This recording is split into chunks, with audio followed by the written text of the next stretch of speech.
سلام به روی ماهتون، احوالتون چطوره؟ امیدوارم تا اینجای فیلم ها براتون مفید بوده باشه و همراه من بوده باشید، چون کلی آموزش ها و نکته‌های خفن توی این فیلم ها بود که خیلی واقعا آموزش هایی که من برای شما میذارم همه نکاتی هستش که واقعا خودم ممکنه طی چندین بار کیک درست کردن یا حتی کوکی درست کردن بهش رسیده باشم و این نکات رو برای شما دوست دارم راحت به شما بگم تا شما هم مشکلاتی که من توی این مسیر پیدا کرده بودم و حداقل خیلی هاشو نداشته باشید. امروز میخوایم کیک تولد رو درست بکنیم. این رسیپی که برای شما در نظر گرفتم خیلی راحته و خوبیه این رسیپی که براتون میخوام امروز کیکش رو درست بکنم. من میخوام شکلاتی درست بکنم چون ما کلا خانواده عاشق شکلاتی هستیم. رسیپی که میخوام براتون آموزشش رو بذارم بچه‌ها خوبیش اینه که شما با همین مقدار مواد و حالا یکم پایین و بالاتر کردن آرد و شکرش میتونید 4 نوع کیک داشته باشید: وانیلی، شکلاتی، رد ولوت و پرتقالی. یعنی اینکه مقدارش رو الان چون بخوام اینجا یکی براتون بگم حالا یادتون ممکنه نمونه، مقدارش رو توی کپشن می‌نویسم که برای مثلا کیک شکلاتی چقدر باید آرد باشه، چقدر شکر، برای پرتقالی باید چی کار بکنید، مثلا به جای شیرش از آب پرتقال استفاده کنید و بقیه مواد. پس این کیک در واقع شما با یه رسیپی 4 مدل کیک دارید که خیلی راحته. این دیگه بهتر از این نمیشه. من امروز میخوام کیک شکلاتیش رو درست بکنم. توی مسیری که دارم براتون در واقع میزان مواد رو قاطی میکنم و اینا نکته‌ای باشه براتون میگم، ولی نیاز داریم به 4 تا تخم مرغ. تخم مرغ ها رو اصولا میگن همدمای محیط باشه، اما من وقتی که میخوام زرد و سفیده رو جدا بکنم، اگر تخم مرغ سردتر باشه یکم راحت‌تر جدا میشه. پس من خیلی هم نمیذارم به دمای محیط برسه، یه 10 دقیقه زودتر میذارم بیرون و تخم مرغ هام رو میشکنم. وقتی که شما میخواید سفیدتون رو هم بزنید بچه‌ها، سفیدتون باید پرهیز و کاسه ظرفتون خیلی تمیز باشه، چربی نداشته باشه چون سفیدتون فرم نمیگیره. پس اولین کاری که انجام میدید سفیده رو توی ظرف جدا هم میزنید یا اینکه آره دیگه توی ظرف جدا هم بزنید. بخوام بگم بعد دوباره پره همزن رو بشورید، من خودم از حوصله‌ام خارج. برای همین من 2 تا ظرف دارم برای هم زدن. توی یکی سفیده رو فرم میدم و توی یکی زرده و بقیه من. یه نکته دیگه این که وقتی سفیده رو میخواین هم بزنید، اگر میخواین کیکتون خیلی سفت نشه بافتش، باید به استیف پیک برسید. استیف پیک یعنی در واقع قله خمیده، نه قله خیلی تیز و شارپ که مثل آیسینگ، که یادتون آیسینگو مثل آیسینگ نمیخواین باشه، باید قلهش خمیده باشه. اگر زیاد سفیده رو فرم بدید کیکتون سفت میشه. شروع میکنیم سفیده و زرده رو از هم جدا میکنیم و میریم ادامه. من دوربین رو میارم روی اینجا که شما راحت تر ببینید.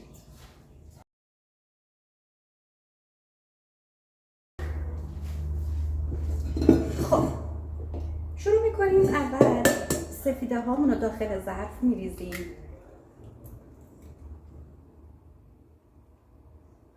به این صورت.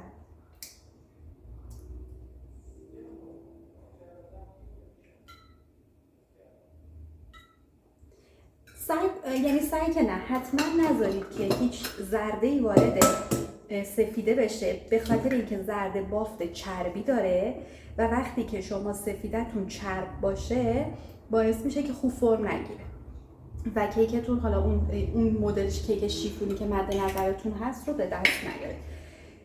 تفاوت کیک شیفون و اسفنجی هم که میدونید در این هستش که کیک شیفون روغن داره ولی کیک اسفنجی در واقع یک کیک بدون روغن هستش و به نظر من کیک اسفنجی ماندگاری بهتری داره، اما کیک شیفون خوشمزه تر هستش. من همیشه واسه در واقع کیک هایی که میخوام برای مشتری درست بکنم هم از همین رسیپی استفاده میکنم. اگر سفیده وارد زرده بشه هیچ اشکالی نداره، اما زرده تو وارد سفیده نشه.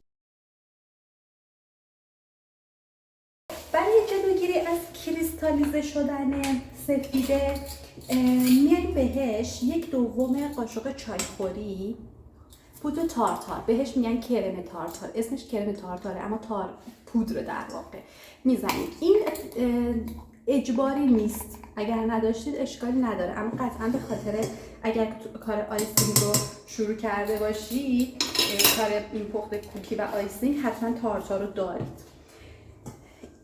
اینو میذارم زیر دسته همزنم و وقتی که یکم از لختگی در اومد، یک مقدار از شکر رسیدیمو بهش اضافه میکنم.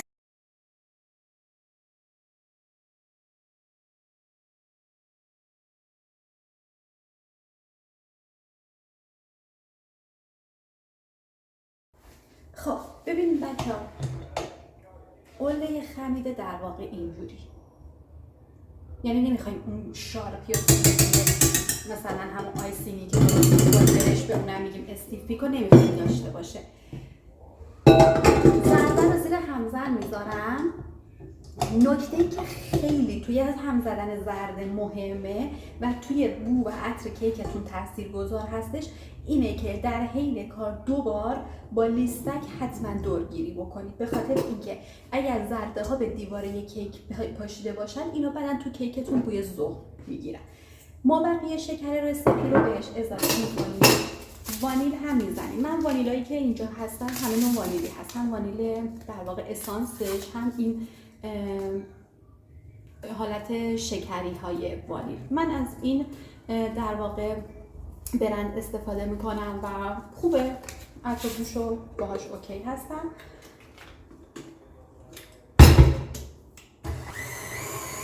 میذاریم هم بزنه تا پف کنه و رنگش کرم روشن بشه. خب میخوام یه دورگیری انجام بدم با لیستک که خوب موادم هم بخوره و چیزی کف ظرف و دور دیواره ها نباشه. این خیلی مهمه بچه ها.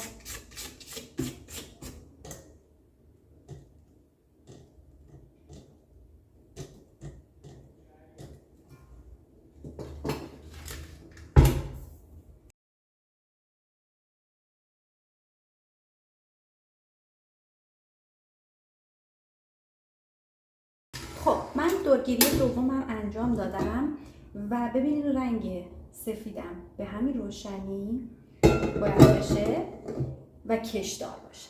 توی این مرحله میام بهش روغنم رو اضافه میکنم. اما بچه وقتی روغن رو به مایه‌تون اضافه کردید دیگه شروع نکنید بذارید هم بزنه برید، نه، در حد مخلوط شدن. زیاد هم زدن بعد از اضافه کردن روغن باعث سفت شدن کیکتون میشه. فقط در حدی که میخواد مخلوط بشن.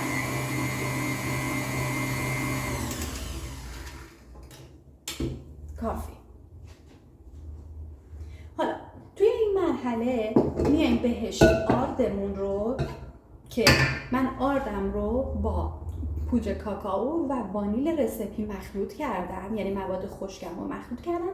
حالا اینها رو به تناوب، یعنی اول یکم آرد میریزم، یکم از شیرم، دوباره بقیه آرد، شیر و هی هم میزنم. میتونید این کار رو با لیستک انجام بدید یا با خود همزنتون. به خاطر اینکه میخوام الکی بکنم فکر میکنم اگر با لیستک این کار رو انجام بدم راحت تر باشه. خب یک مقدار از آردم رو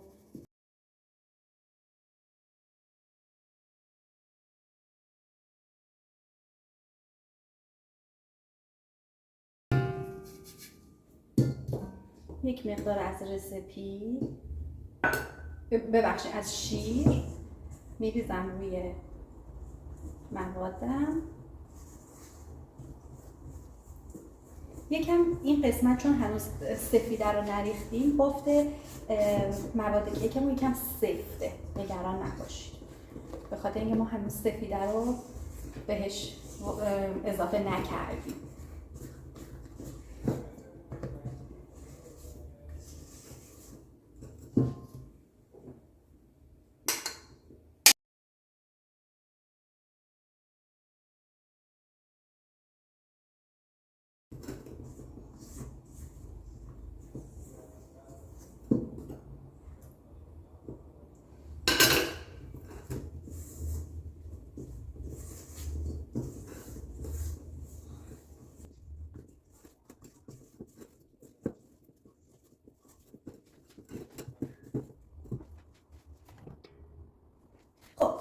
مرحله که میخوایم سفیده رو اضافه بکنیم باید موادمون رو فولد کنیم. فولد کردن یعنی چی؟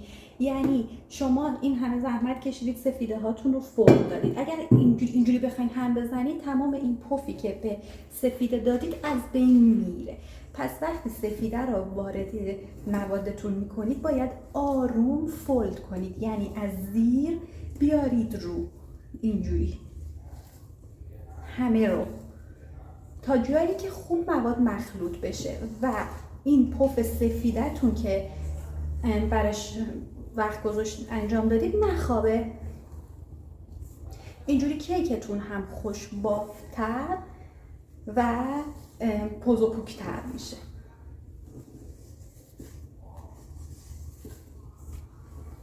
مثل یه پارچه‌ای که مثلا روی هم پهن میکنید تا میکنید، این هم همونطور هستش.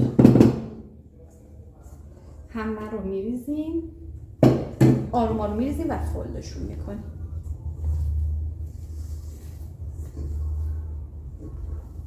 به این صورت مدام با لیستکتون کف ظرف هم بزنید، چون ممکنه پرهای همزنتون خوب اینا رو مخلوط نکرده باشه یا خودتون کف ظرف هنوز یکم آرد مونده باشه. اینا رو خوب مخلوط بکنید تا همه یک دست بشن. ببینید قبل از اینکه کارم رو شروع بکنم فرم رو روشن کردم. فر من برقی هستش. اگر فر برقی دارید دمای 150 طبقه وسط فر، نمیدونم که فر شما چطوری هستش. خیلی ها میگن ما چرخش هواشو روشن بکنیم یا نه، میگن من نمیدونم، من گاز من نداره. یکی ممکنه وقتی چرخش هواشو روشن میکنه زودتر بپزه، یکی یه فری نه. برای همین من نداره و هیچ وقتم روشن تا حالا استفاده نکردم. همون طبقه زیر، نه رو نه، فقط طبقه زیر و دمای 150 برای فر گازی و 180 برای فر دمای 150 برای فر برقی، دمای 180 برای فر گازی. رو فرتون گرم بشه از 1 رو قبل و بعد کیکتون رو میذاریم به مدت 45 دقیقه داخل فر. 15 کیکم رو بپزم. قالبم رو دیواره هاش رو اصلا چرب نکردم، فقط کفش کاغذ روغنی میذارم و مایه کیکم رو میریزم داخلش تا 2/3 قالبم باید پر بشه. 4 تا تخم مرغ برای قالب 15 سانت دیوار بلند که دیوارش 10 سانت هستش کافیه، یعنی لازم نیست 2 تا قالبش بکنید. این در واقع رسیپی 4 تخم مرغی که من درست میکنم برای قالب 15 اوکیه و به شما یک کیک حدودا 1 کیلو هم میده، یعنی میتونید 3 قسمت تقسیمش بکنید و کیک حدود 1 کیلو 1 کیلو 200 گرم هم بهتون میده. این موادمون رو تا 2/3 رو پر کردم. 2 تا ضربه زدم رو میز که هواش گرفته بشه، که خیلی ها میگن این کارو نکنید اما من همیشه این کارو انجام میدم و اینو میذارم توی فر به مدت 45 دقیقه وسط دمای 150 چون فرم برقیه. اگر شما فرتون گازیه 180.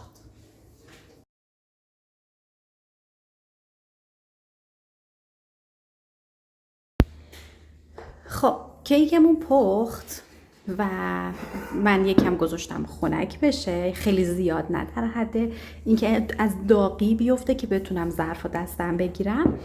بعد هیچ وقت نذارید کیک داخل خود ظرف سرد بشه، داخلش خمیر میشه. قالب رو به این صورت میذاریم روی میزمون و چاقو رو اینجوری دورش میچرخونیم. چون کفش کاغذ روغنیه وقتی با چاقو دورش رو باز بکنید راحت از توی قالب در میاد. کاغذ روغنیشو برمیداریم. ببینین چقدر بافتش خوبه و چه ارتفاعیه، چه پفی کرده. خب اینو میذارم روی یه سینیه، یه توری تا خوب خنک بشه. بعد میذارم توی یخچال تا سرد بشه و بریم برای کار فیلینگ.